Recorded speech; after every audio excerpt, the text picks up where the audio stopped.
Inshuti zacu mwongeye kwirirwa icyumweru cyiza, turabashimira ko mwahisemo gukurikira umwami Yesu kandi no gukurikira ijambo rye tubagezaho. Umugoroba mwiza kuri mwese. Uyu ni wa mwanya turi ku kiganiro cy'ijambo ry'Imana cyitwa ngo igira imuhengeri. Igira imuhengeri, va ku nkombe, va mu bisanzwe, igira imbere. Uyu munsi ni igice cyacu cya kabiri tugiye kureba. Muratwihanganira, turakora iminota mikeya. Uyu munsi ni igice cyacu cya kabiri tugiye kureba nanone ku bijyanye no kuva ku nkombe cyangwa se kwigira imbere, going deep. Twatangiye ejo tuvuga kuntu Imana yaremye umuntu, imurema ari umutunzi. Kenshi turira ubukene, turira ubushobozi bukeya kuri ibyo kurya, kuri ibyo kunywa, mbega usanga dufite ibibazo byinshi, usanga turizwa nabyo muri ubu buzima. Ariko iki kiganiro kigamije kukwereka yuko mu by'ukuri uri umukire. Twabonye yuko Imana yaremye umuntu mu bitekerezo, ubutunzi bwawe buri mu bitekerezo. Turavuga rero ngo igira imuhengeri, winjire imbere hanyuma usobanukirwe birenze ibyo wowe ubona. Twavuze ngo ibigaragaye biba byagaragaye, ariko ibyinshi ni bitaragaragara. Reka dusenge. Mana, mu izina rya Yesu, nanone tugiye kureba agace k'uyu munsi. Ndagusabye kugira ngo ufashe mwene data uyu nguyu dukurikiye, kugira ngo abashe gusobanukirwa ijambo ryawe, mu izina rya Yesu Kristo, amen. Iyo dusomye mu Migani 23 n'umurongo wa 7, niba ufite Bibiliya yawe hafi ahangaho usome, haravuga ngo kuko uko atekereza ku mutima ariko ari. Uwo murongo wenda ntawe urangije, reka nsoma ako gace kabanza, wenda nawe ushobora kuwurangizayo, ariko ndashaka kuvuga ngo Bibiliya avuga ngo uko utekereza ni kuri. Uko utekereza ni kuri. Niba utekereza nabi uri mubi. Iyo utekereza nabi uzakora nabi. Iyo utekereza neza uzakora neza. Iyo tuvuga umuntu tuvuga ibitekerezo. Umuntu ntabwo ari ubutunzi afite, umuntu ntabwo ari amazina afite, umuntu ntabwo ari amashuri afite, umuntu ntabwo ari kumenyekana afite. Umuntu ni ibitekerezo, nuko atekereza.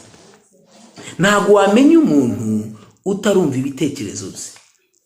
Niyo mpamvu ujya kubona ukabona, katuvye wenda mu buzima busanzwe, haba mu mudugudu, haba mu kagari, haba mu rwego rukomeye rwo ku rwego rw'igihugu, ujya kubona ukabona bakuyeho umuntu umwe mu mwanya w'ubuyobozi, bashyizeho undi.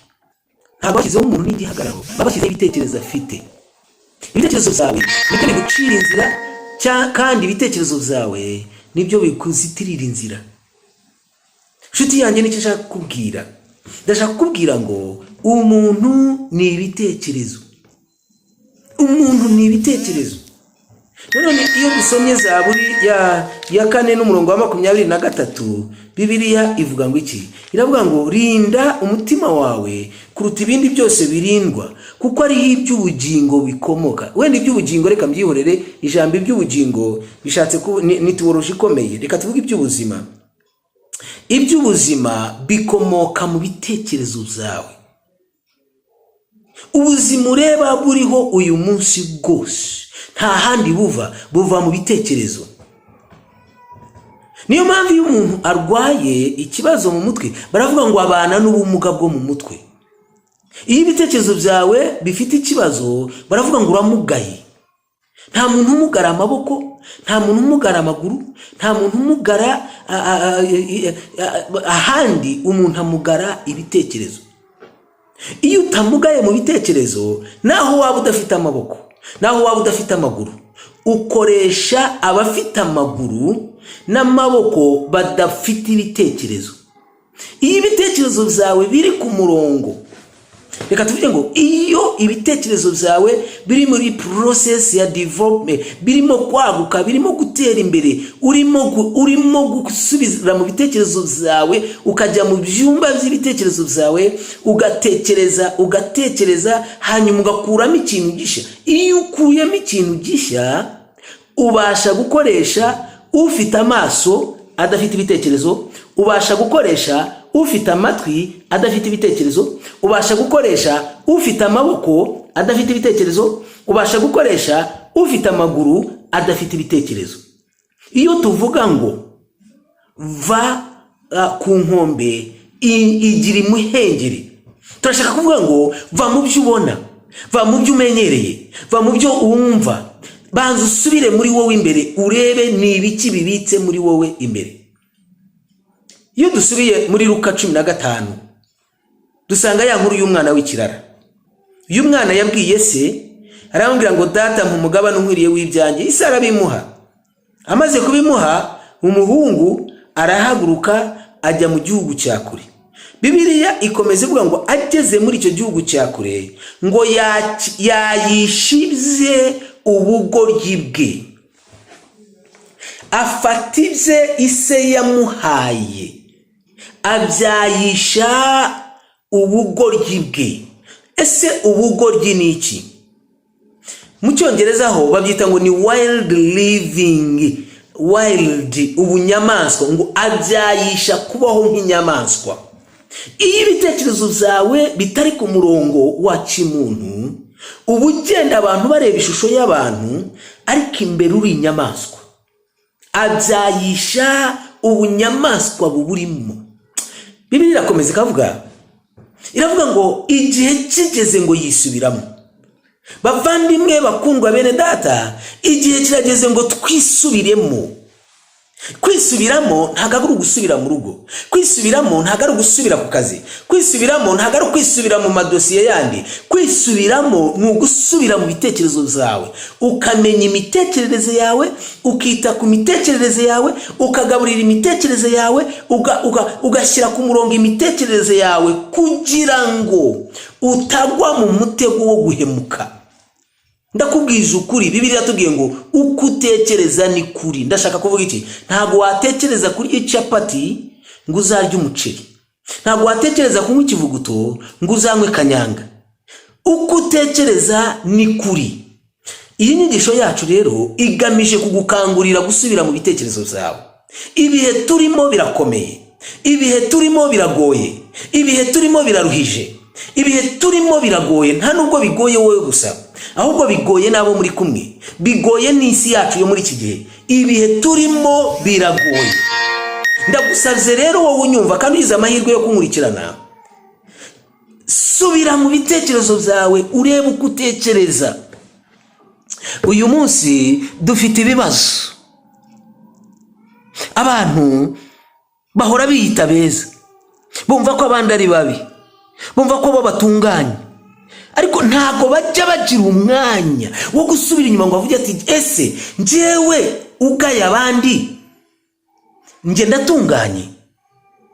Ntago uri umukene, nuko ibitekerezo byawe wabifungiranye. Igihe kirageze ngo ufungure ibitekerezo byawe, cyane cyane rero niba warakijijwe wizera Yesu Kristo. Iki nicyo gihe kigeze kugira ngo usubire mu ijambo ry'Imana, ubashe kubaza ijambo ry'Imana. Ese Mana yanjye, niki ijambo ryawe rivuga cy'ubushobozi washyize mu bitekerezo byanjye? Uko utekereza ni kugenda, uko utekereza ni ko wambara, uko utekereza ni kurya, uko utekereza ni kuryama, uko utekereza nizo nshuti ugira. Inshuti zawe zijyanye n'imitekerereze yawe.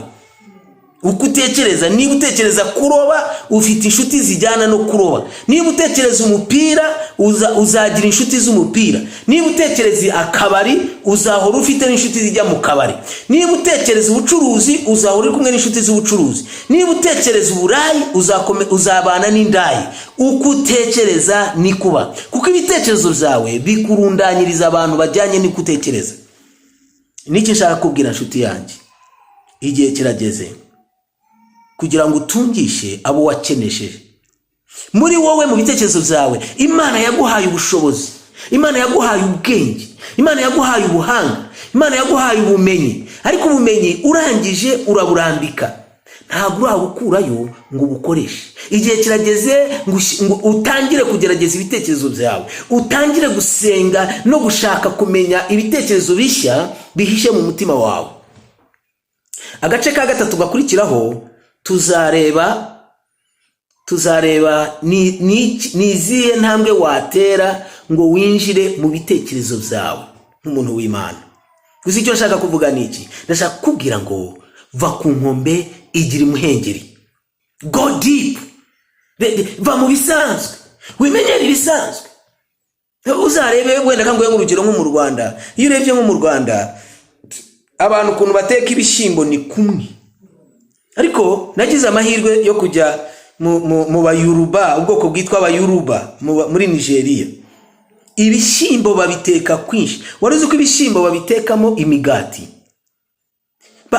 Ibishyimbo babitekamo umutsima, ibishyimbo babitekamo imboga, ibishyimbo babitekamo amandazi, ibishyimbo babitekamo umugati. Rero mu bitekerezo byabo bagira uguhimba no gushakisha iki kintu n'iki twakibyazamo ikindi kintu. Ibyo byose bibitse mu bitekerezo by'abantu. Bose rero baca umugani mu Kigande ngo nizibika zari amagi. N'aba bageze kuri ibi byose bari abantu, ariko icyo umugisha bagize n'ubuhe? Nuko bafashe igihe cyo gushakashaka n'ubuhe bwenge, ni ibihe bitekerezo Imana yashyize mu bitekerezo byabo. Subira mu bitekerezo byawe. Ubuzima bwubakiye ku bitekerezo. Umuntu ni ibitekerezo. Niyo mpamvu tujya mu ishuri, mu mashuri kwiga, no kugira ngo wubake ibitekerezo byawe, ugere aho usuzuma ngo umenye ubuhanga n'ubwenge n'ubutunzi butagira akagero Imana yakubitsemo mu bitekerezo byawe. Twese rero nk'aba mwana w'ikirara, buri muntu wese asubire mu bitekerezo bye. Subira mu bitekerezo byawe. Go back to your mind. Come back to your mind. Garuka mu bitekerezo byawe. Garuka mu bitekerezo byawe. Ngo Bibiliya ivuga ngo yisubiyemo. Igihe kirageze ngo twisubiremo. Igihe kirageze ngo wisubiremo, ugaruke mu bitekerezo byawe. Hanyuma numara kugaruka mu bitekerezo byawe, uzagira kubishya.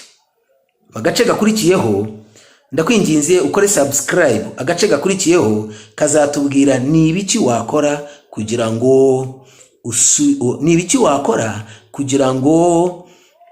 ubashe kuvumbura ubuhanga n'ubwenge Imana yashyize mu mutima wawe no mu bitekerezo byawe. Utiri ujya kwirirwa ukopera abandi, uhanga amaso abandi nk'abiki gihe. Ahubwo ni ibiki wazakora. Ibyo nibyo bizakurikiraho, ntuzacikwe. Imana ikumpera umugisha mu izina rya Yesu. Reka dusenge.